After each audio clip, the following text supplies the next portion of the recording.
Voilà. Desejo a todos calorosas boas-vindas no Kolomalango na biso bansoa na asina olobaka mwa makasi mpona nazali na balabala na supposé orawa biso koeleka ezokende ezomata. Voilà. Maman Rebecca napesi réflexion tim nyonso ya réflexion mbote e tim nyonso ya DMPAC mbote wana benga na kombo ya Kambulu naye kointervenir par rapport basujet to mituna oyo Maman Rebecca coach manager maman oyo apesaki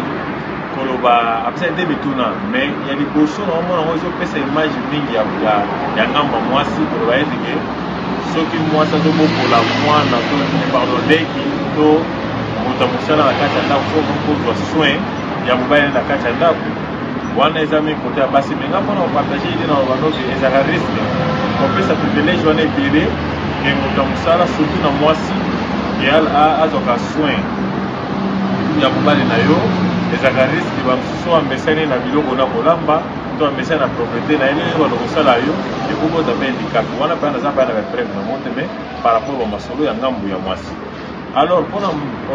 deuxième mutuna ezali mpona mbeto ya libala ke soko ya mindeko na yo na kati ya ndako na yo so okoki kolalisa ye na mbeto oyo ya yo ya libala. Ngai si nasala yango mpona nayebaki obe nayebaki force nango te obe mabe nango ezali te mais bino mpe baobotala biso oyeba conséquence ya eloko wana soki ekomema nini bospike biso mpona nga mpe si nasala yango ke moto aye na ndako na nga anapesi bahonneur bana batondaki na bachambre nango ofaze na bino nga na faze na na salon. Alors nayebi des affaires ou des afos bino fo bolo omenaki lelo na omonaki ekoki kozala mpe kamwa bien mingi te surtout nde tokoli me na kala nga asalaka mo. Alors nakopréféré mpe na bao baotala biso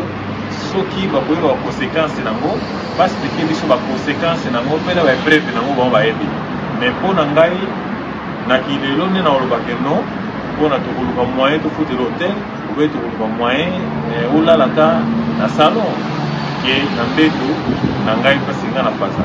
Voilà komi intervention na ngai eza wana soki motu na mosu ezali kobakama toloko korépondre mais question de mosu eza ya bamama ya mibale yango nga na répondre ke